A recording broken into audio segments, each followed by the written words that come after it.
Welcome back to Shera's kitchen and craft world.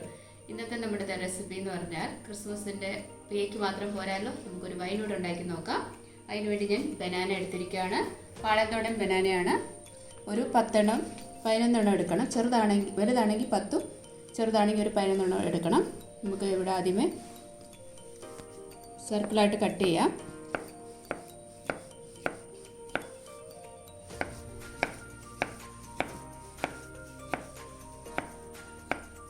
ഇവിടെ 10 പഴം സർക്കിളായിട്ട് cut ചെയ്തിട്ടുണ്ട്. ഇനി നമുക്ക് സെറ്റ് ചെയ്യാം. അത് പിന്നെ നമുക്ക് വേണ്ടത് 1 കിലോ പഞ്ചസാരയാണ് വേണ്ടത്. പിന്നെ നമുക്ക് വേണ്ടത് 1 ടേബിൾ സ്പൂൺ ഈസ്റ്റാണ് വേണ്ടത്. നമുക്കിനി സെറ്റ് ചെയ്യാം. ആദ്യം നമുക്ക് ഒരു ഭരണി എടുക്കുക. അതിലോട്ട് കുറച്ച് പഴം ഇട്ട് കൊടുക്കുകയാണ്. എൻ്റെ വലിയ ഭരണിയാണ്. ഇതിൻ്റെ മേളിലായിട്ട് നമുക്ക് കുറച്ച് പഞ്ചസാര ഇട്ട് കൊടുക്കാം.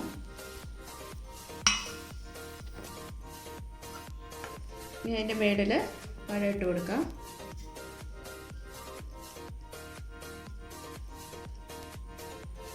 ഇനി അതിൻ്റെ മേളിൽ ഷുഗർ ഇട്ട് കൊടുക്കാം. ഇനി അതിൻ്റെ മേളിൽ പഴം ഇട്ട് കൊടുക്കാം. അങ്ങനെ ലെയറായിട്ട് ഇട്ട് കൊടുക്കാം. നമുക്കിപ്പോൾ ഒരു ടേബിൾ സ്പൂൺ ഈസ്റ്റ് ഇട്ട് കൊടുക്കാം. അതിനുശേഷം നമുക്ക് 1 ലിറ്റർ വെള്ളം തിളപ്പിച്ചാറ്റി വെക്കണം. അതിന് നമുക്ക് ഇതിൻ്റെ മേളിൽ ഒഴിച്ചു കൊടുക്കാം. വെള്ളം തിളപ്പിച്ചാറ്റിയാണ്, നമുക്കിനി അത് ഒഴിച്ചു കൊടുക്കാം.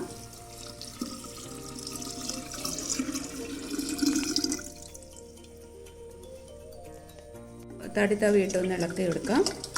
എല്ലാം കൂടെ ഒന്ന് മിക്സ് ചെയ്യാം.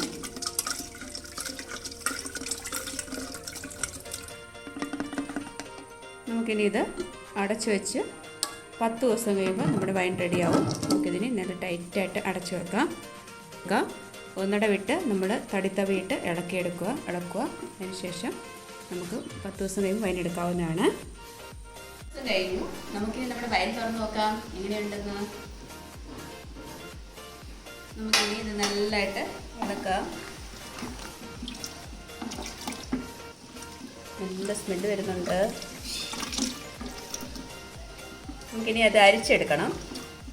ഒന്ന് ചെറുതായിട്ടൊന്ന് മിക്സ് ചെയ്യാം. അതിന് ശേഷം അരിച്ചെടുക്കാം.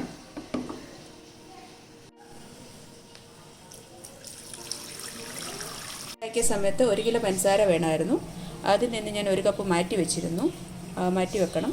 അത് ഞാനൊരു പാത്രത്തിലോട്ട് ഇട്ട് കൊടുത്തു. നമുക്ക് കാരമലൈസ് ചെയ്തെടുക്കണം. അതിൻ്റെ കൂടെ ഞാൻ 1 കപ്പ് വെള്ളവും ചൂടാക്കാൻ വെച്ചിട്ടുണ്ട്. കാരമലൈസ് ചെയ്യുമ്പോൾ ചൂടുവെള്ളം ഒഴിക്കുമ്പോൾ അത്ര കുഴപ്പം വരത്തില്ല. നമുക്കിനി ബ്രൗൺ നല്ലവണ്ണം കാരമലൈസ് ചെയ്തെടുക്കാം. പഞ്ചസാര അരിയും തോറും നമ്മളിങ്ങനെ ജസ്റ്റ് ഒന്ന് ഇളക്കി കൊടുക്കുക ചെയ്യാവുള്ളൂ. നമ്മളുടെ പഞ്ചസാര ആയിക്കൊണ്ടിരിക്കുന്നു. വെള്ളം നമ്മുടെ ചൂടാക്കി വെച്ചിട്ടുണ്ട്. നല്ല ഒന്ന് അരിഞ്ഞതിന് ശേഷം നമുക്ക് തിളച്ച വെള്ളം ഒഴിച്ചു കൊടുക്കണം. ഇനി ചൂടുവെള്ളം ഒഴിച്ചു കൊടുക്കാം.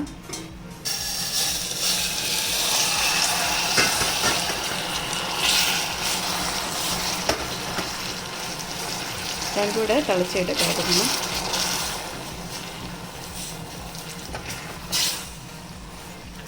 ശേഷം നമ്മുടെ വൈനിലോട്ട് ഒഴിക്കാം. വൈനിപ്പം വൈറ്റ് കളറാണ്. കളറൊന്നും മാറാൻ വേണ്ടിയാണ്.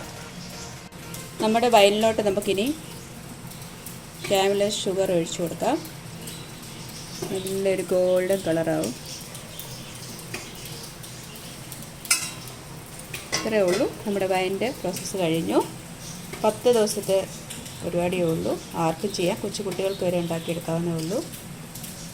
ക്രിസ്മസിന് സമയമായതുകൊണ്ട് ക്രിസ്മസിന് ഇത് ആൽക്കഹോളിക് വൈനല്ല, സ്വീറ്റ് വൈനാണ്. ഓക്കെ.